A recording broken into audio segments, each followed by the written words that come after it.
You're listening to Sox in the Basement, a production of the Broadcast Basement Limited, where every show is 30 minutes of good and comes from a basement bar on the south side of Chicago. Pull up a stool, pour a cold one, and join us right now for Sox in the Basement. Heard everywhere podcasts can be found, and always at soxinthebasement.com. So I know I promised video to kick off this episode of Sox in the Basement, and You did. I have kind of a legitimate reason why we're not doing it, and some sad news. You do. And some things that I'm kind of dealing with. And those of you who have followed me over the years, especially if you listen to me back on the radio, might have heard of this gentleman who would jump on every once in a while when I was doing the radio. Just kind of help me out. He's I won't even call him a really good friend. He was like a brother.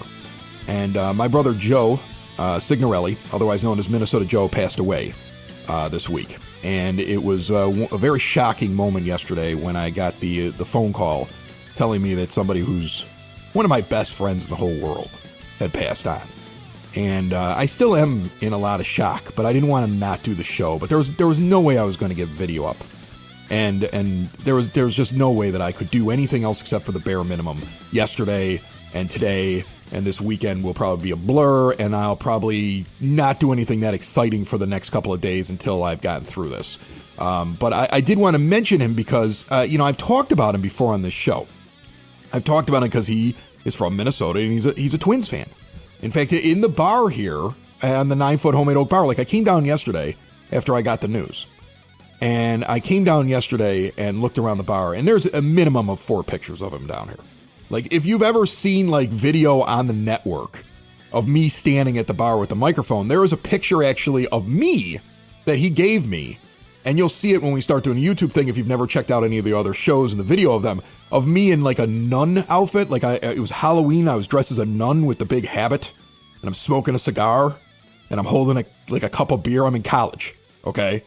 And he's my firstborn's godfather. In fact, he's probably the reason that she's going to be an architect. She's studying to be an architectural engineer at the University of Illinois because her Uncle Joe was an architectural engineer who studied and graduated from the University of Illinois. She couldn't even do her architecture homework yesterday because she has his books with his notes in it because he passed it on to her after he helped me move her into college just a few months ago when she went down there and started her freshman year. But this picture that sits behind me at the bar is a gift he gave her that I hang in the bar, and it says, "To Audrey, whenever you get in trouble, point to this, Uncle Joe." And it's me in a nun's outfit, drinking, with a cigar in my mouth, in college. And it's one of the prized possessions down here at the bar. There's a picture of me and Joe and our other 3 good friends. There's a 5-some that have been together for 3 decades. That are just the closest of friends, do all kinds of travel with each other, stood up in each other's weddings, that sits over the bar. There's a picture of him over my shoulder. If you see me in the videos, he's over my shoulder, and we're at the ballpark. We're at the Rate, which I think was called the Cell at the time, and it's 2006, and I'm wearing my World Championship t-shirt, and he's wearing something about the Twins, and we're at a Sox Twins game, and I remember that, distinctly, to kind of bring this back to what we talk about in this show. Joe was jealous of us. Joe is a Twins fan, was eternally jealous of the White Sox because for all of their division championships and their lack of a dysfunctional front office, we at least won a World Series in the last 20 years or so. He got his when he was a kid, right? With Kirby Puckett. We won a World Series. And he was convinced he was never going to see another one, and he didn't. But he was convinced of it. He was for all the championships, for Torrey Hunter running over our catcher at home plate, for all the moments that it felt like the Twins were getting us. He, as a Twins fan, was jealous of the White Sox because they won a World Series in 2005. That was a thing. And we went to a lot of games together. We saw Francisco Liriano throw the no-hitter against the White Sox. And sitting at our ballpark. And I remember we used to go to all Sox Twins games. He would come down or I would go up. A lot of times we would go to a game together. And we watched that game happen. I remember him laughing hysterically, how absurd it was that he got a no-hitter against the White Sox. Like he the whole time he was like, he's such a terrible pitcher.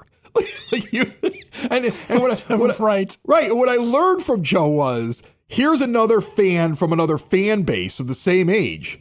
And I would look at the Twins and think to myself, like, oh God, I wish I was a Twins fan. Look at all the division championships they get and how they're always in it. And we're like, we have one good year and disappear for 5 or 6 or 10 or whatever it's going to be. We have no hope. And he was jealous of us, but he would sit there with the same angst over his team in our division as I had over my team. You know, and his bachelor party, I mean, his bachelor party was, I think, several days, and it was a wild party, and it was so much fun. But I remember going up there, and we went and saw Sox Twins. And I actually made ESPN, like the next morning we're watching the highlights of the game that we were at. And I barely remember the game because we were partying that weekend. We were young. And I made the highlights on ESPN because I was sitting out in the outfield of that stadium that they have now. It was like brand new. And I want to say that Przinsky or Konerko hit a home run right over my head in the section.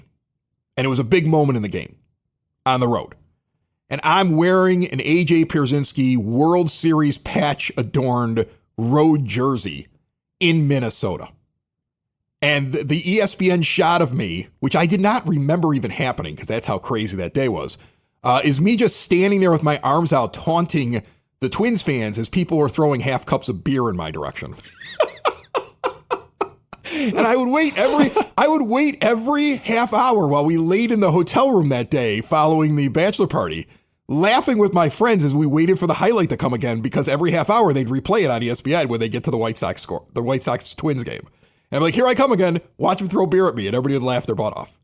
So, I mean, like, you know, it's funny, I have a lot of memories of my dear friend, but a lot of them are Sox and Twins things. And a lot of the pictures down here are Sox and Twins things. And he was a hell of a baseball fan.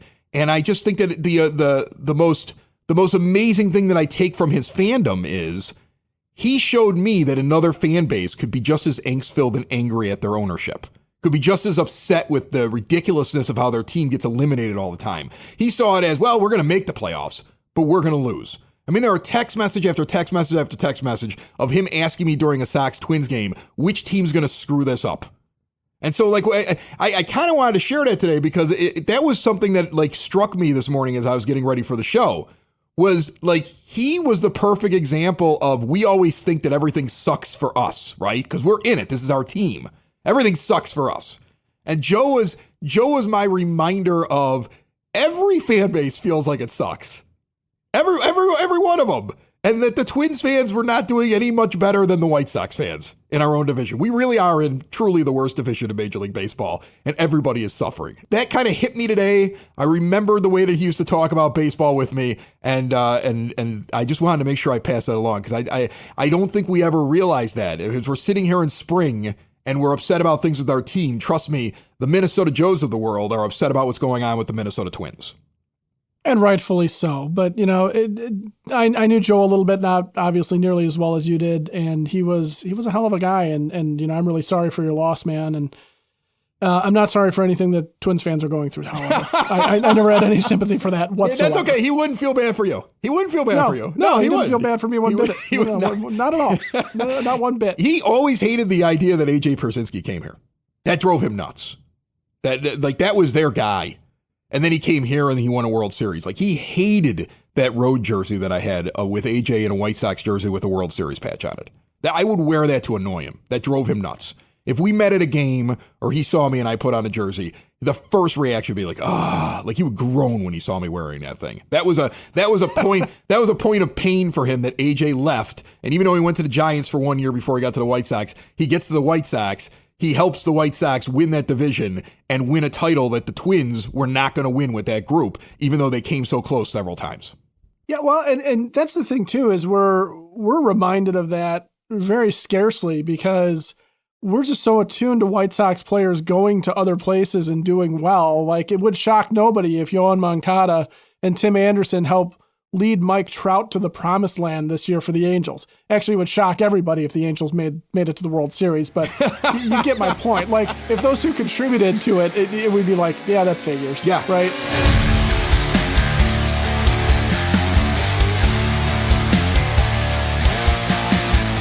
For exterior windows, doors, patio doors, and storm doors, look no further than Window and Door Superstore of Oak Forest, where there are no high-pressure sales. They don't come to you. Instead, you go see everything that you could possibly want to see in their showroom in Oak Forest. They've been there since 1985 with an owner in showroom and then one on site with all their own installers. They don't farm out the work. That's how they do a good job each and every time, with all major brands custom made, no stock items for a perfect fit.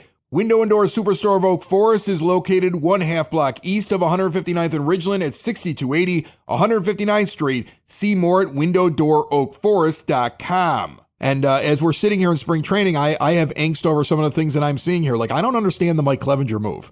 And I'm not one of those people that's like, I don't understand the Mike Clevinger move because of the kind of person he is, right? Like, if he's a good pitcher, I'm kind of like, I just want to. Is he? That's the question. Right? Because I put out there, like, why do the White Sox love this guy so much on social media after it was announced that he was back? And it's a minor league deal, I believe, an NRI invite. And he's back. And somebody responded, well, he's a good pitcher. And my question is, well, is he a good pitcher? So I wanted to bring that up today as I just want to take a quick look at Mike Clevinger. I felt he was a flippable pitcher when they brought him in for the 2023 season. And he didn't perform that poorly. Like, his walks and hits per innings pitch was pretty close to being in line with what he had done before when he was a really good pitcher. Over 24 starts in 2023.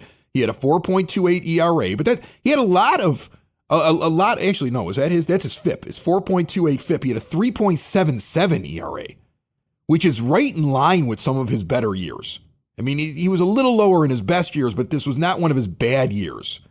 And he had a 1.226 whip, and he started 24 games for you, and that he was a flippable pitcher in that season. Now, last year, he didn't do anything. Last year, his ERA was almost 7. Last year, he almost put on 2 full runners per inning with his walks and hits per innings pitched. His fielding independent pitching was almost 6.5. Well, and he was back to being injured, which is right. Which is one of the big problems with him is that he started getting injury prone. But he only started 4 games for a total of 16 innings. So the question then becomes, and you're right, he had some injury seasons there for a little bit before he got back to the Padres in 22 and pitched 23 games. And then the Sox grabbed him in 24, and he was at that time a flippable pitcher. Now the question becomes, is he healthy? And if he is healthy, the question becomes, do you think he at least reverts back to what his skill set is? Because in his non-injured years, he's effective. My question is this. There were a lot of other guys out there. I mean, I thought Jose Quintana was somebody that they should have signed a month ago, that they should have brought in to add to their pitching depth. I also am interested in whether or not the philosophy is we're going to let the young guys go, right? Brian Bannister likes to get his guys pitching. That's something that's part of his philosophy. That's something similar to what he would do out in San Francisco. He wants these guys to get out there and actually pitch. If they're ready, get them to the majors and get them pitching. So I am curious, like, does a Mike Clevinger, if he performs well in the spring, come in and get an awful lot of innings? And now you've got him and you got Perez, and you really only have 3 spots for the young guys to get into the rotation. Does he become a swingman too? He can do that as well. I'm curious to what happens with Clevinger. As much as I'm like, there were other names out there that I would have preferred to have gone and gotten. If he comes in and he's effective, I'm really curious as to how they use him, Ed. Well, and I think some of it too, you got to remember is when you get to the non-roster invitee, when you get to these guys that are coming in, while spring training is in progress, okay? Some of it comes to, is Jose Quintana out there going, if I come into camp, I expect to be a starter. And I expect to work as a starter, and I'm going, is there some diva-ness behind what is going on with that? But I would have made him a starter. I would have made Quintana a starter. Well, and I understand that, but if Brian Bannister and Chris Getz want the young guys to have every chance, Mike Clevinger is a guy that even if he performs well, like you said, if he performs well in spring training, he could serve as a swingman. He doesn't necessarily have to take a spot, and he's probably just glad to be on a major league roster at this point because, again, he's injured. He's got to prove that he can stay healthy for another season to keep getting contracts. He's in that point of his career. Jose Quintana is perfectly healthy. He just hasn't been as good as he used to be. And that's a lot harder sometimes to deal with. So I don't know. It could very well be that they're looking at this, and the only reason why they bring in a Clevinger is because he sits there and goes, you know what? I don't mind pitching here. I like working with Bannister. I'll do whatever you guys want me to do if I get an opportunity. And even if he just gets to showcase for spring training, all you're doing is just, giving this guy an opportunity. And yeah, maybe it's somebody that you just let go at the end of spring training, go on your merry way, Clevy, and figure something out. Or maybe it's something where, you bring him along and he starts the season because Drew Thorpe's not 100% ready. And then you're looking to flip him, or turn him into a swingman. Or he's just insurance in case, we want to get the young guys pitching, but if they all come out and they all look bad, you want to be able to put something on the field that isn't going to be completely non-competitive, because there's getting the young guys pitching, but then there's also sending lambs to a slaughter. And if that's what they look like, if that's what the young pitchers look like, I'm guessing that Getz and Bannister would probably rather they sort out whatever they see as wrong down in the minors instead of, starting opening day and getting hammered by major league pitching, or major league hitting rather, and you're losing confidence completely. So there's a million reasons why you bring a guy like that in. Why it's him and not Quintana is the same question as to, why do you bring in Mike Tauchman and not Alex Verdugo? Why do you bring in, what is it that Chris gets? What is it that the front office sees in the guys that they choose to bring in when you have a team that should be wide open for any veteran, any rookie, anyone who can play this game to come in and steal a job, not steal, but claim a job. And, and I don't know, that's the question. There must be something that they like about Clevinger, or something that they like about him as in terms of his attitude and what he can bring to it, that they want to exploit. My guess it could be just as simple as they're like, well, if he's healthy, he becomes that guy in 23. And if we get that, he's something. And that's what I'm thinking. Yeah. And if he's not healthy, we're not going to we don't worry about him because he's down in the minor leagues. I mean, look, even Martin Perez is not somebody you're married to. It's 1 year at $5 million with a mutual option. If the young guys really perform, he wouldn't even be on the team halfway through the year. I mean, if all of a sudden these guys come out who are like young, and these young, hungry pitchers that have all this potential, and you start seeing them throwing gas and doing amazing things, and you're like, we got to get Perez out of the way because we just got too many young guys that are pitching well. He's not hard to move out of the way. He didn't cost you very much. No. So in the end, all Clevinger is just another arm that's there in case the young arms are not ready in spring. He's basically a backup plan. And I guess it's like, well, he's the devil, right? Like, what he is if he's healthy. So let's get him in here, see if he's healthy. And if he still has what he has, we at least know what he is, and we can store him in the minors if he's willing to sit down there. Yeah, or you can flip him before the end of spring training too. There's nothing that's saying that you got to flip somebody at a trade deadline. You can make something happen earlier on. I don't know. It's not a bad move. It's just like you said. You sit there and you go, but why him? And I think the only thing you can answer is, why not, I guess.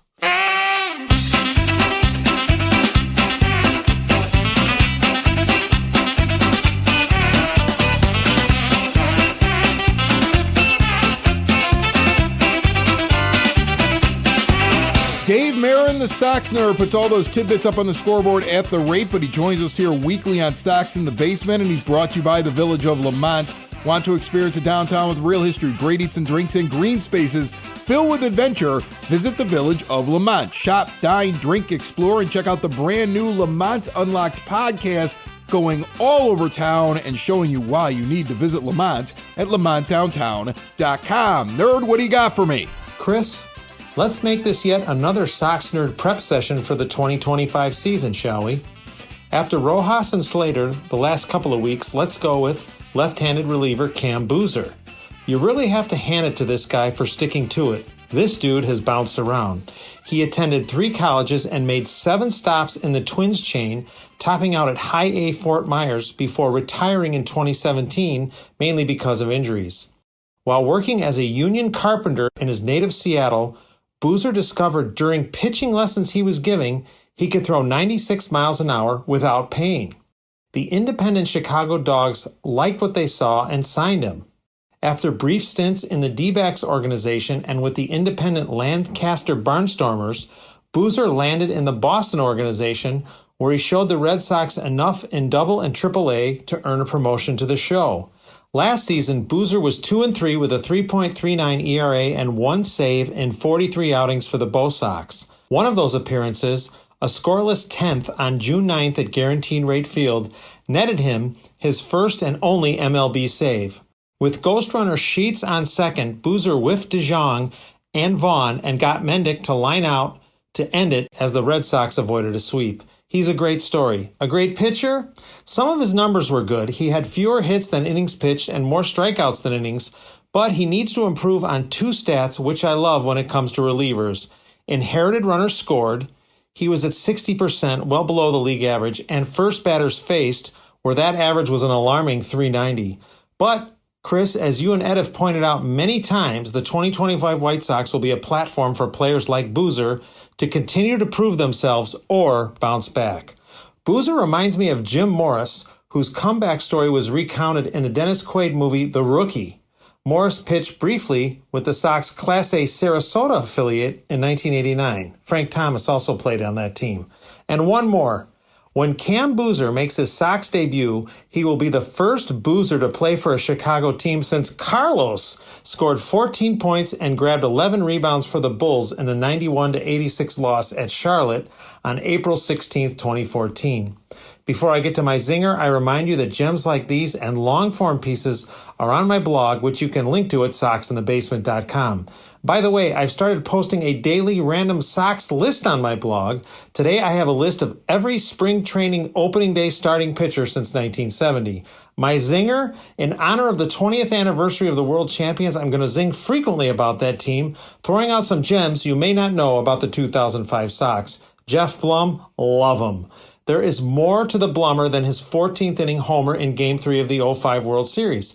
For instance, Blum played for 2 division winners that season. He came to the Sox from the Padres, who would win the NL West, and Blum's 9 starts at first base were second to Paul Konerko's 145 that season. That's it, Chris. Probably more than you wanted to know about baseball Boozer, basketball Boozer, and the Blummer.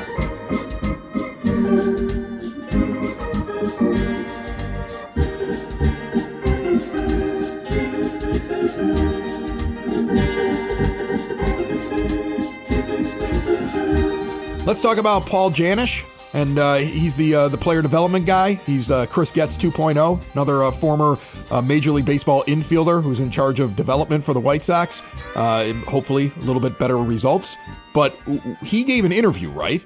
Yeah. Well, he sat down with David Larilla of Fangraphs a couple days ago, and they put out just a Q&A with him about how, what he sees as the director of player development and now a rejuvenated White Sox farm system, because the farm system is once again getting some pop because they've brought in prospects that now inhabit the top 100. And so, as a White Sox fan, we're back to a point where we're like looking at the rebuild and saying, well, yeah, we got some prospects in the top 100 of the pipeline. And then the question, of course, is going to be, are we really just that top heavy? It's those 5 guys and a barren wasteland of tumbleweeds and terrible pitching behind it. But, they sat down with Janish and asked him a few things. And it was, what I found was interesting was sort of the non-answers. They asked him what the job entails, right? As director of player development, what does he view the job as being? And he said, it's not about dealing with people. It's about dealing with systems, right? Trying to put people in the best position to seed includes the staff. You want to create a system that gives the players every resource and facilitates every need they might need or want. I do a lot of communicating with players to get their perspectives on what they're experiencing within our system. That's important. You have to take into account that they're the players and they're all different, right? It's not just run them through the line and hope everybody comes out good. It's paying attention to some of those details, some of the intricacies, and you're also dealing with both pitchers and position players. There are a lot of moving parts. So, that's kind of a stock answer, don't you think? Well, I don't know. You see, that's the thing. I'm getting this with fresh ears because I didn't read the article, so you're kind of telling it to me, and I'm listening to what he said, and I get what you're saying. You're like, oh, he really didn't give any answers. On the other hand, one of the biggest complaints that I've always heard from other White Sox fans, I think we've made that complaint too, is the idea that there is no such thing as a White Sox way, except for when Kenny Williams thought it was like going in and spotting an athlete because he can pick out a good athlete just like when that. the White Sox way Right. was 1980s WWF. Right. And then after that athlete comes in, they just have to stay healthy and you'll win, right? Like nothing bad has to happen. Everybody has to have a career year. Everybody will look great on the poster, and Yeah. it doesn't matter if they can actually swing a bat, catch a baseball, or do anything else. And everybody has a career year. I mean, that's the White Sox way. That's why we won in 05. It was like catching lightning in a bottle because everybody had the best year of their lives, and it just worked out. I mean, like I'll take it. But that was the White Sox way. And like you would see, and we talked about the Twins at the beginning of the show, and this is something I was always jealous of, and I would tell Joe about it when I would talk about it, is that the Twins had a system, that their guys came up and did things a certain way, that they all seemed to be very smart on the base paths, that they all seemed to be very good at fundamentals. At least back in the 90s and the early 2000s, that was something that they were known for. There was a Twins way. So I listened to that quote and I wonder to myself, is he just talking about the idea of establishing a White Sox system, a White Sox way? Even though they're individual players and they're going to do some things individually, there's going to be a structure now. And that's what I'm focusing on. Much like how Getz didn't get any money from Jerry, so he focused on the international stuff and he focused on the structure in the front office and he changed who reports to who and he moved some guys out and he moved some guys in and he kind of changed around things structurally because he couldn't actually just go out and build a team to compete this year. So is that what's going on with player development as well? Look, we've got to first build the base before we do anything else. And I don't really know who's going to work out of this group because I've really only been in charge of them for a short amount of time.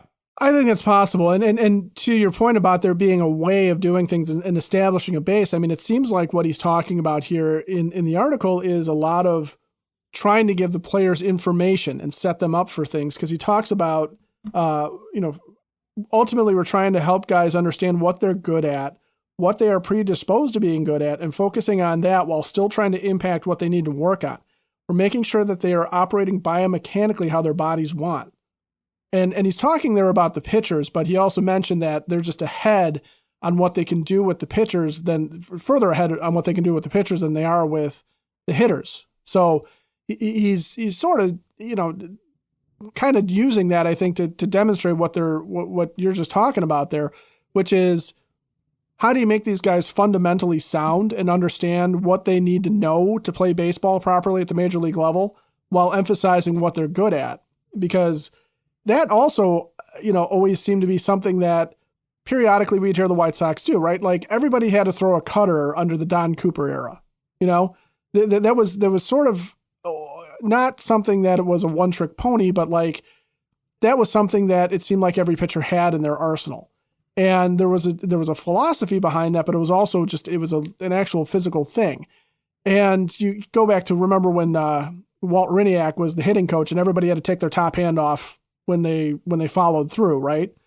And you get that and it's like, okay, well, stuff like that, does that really work? Or does this philosophy make you feel a little bit better about things where they're sitting there saying, hey, look, take what a guy's really, really good at and emphasize it and then give him some tools around that to help build. And if you need to add a pitch to a pitcher's arsenal to help them succeed, great, but don't let them lose the fastball that got him here. Don't let them lose the slider that got him here.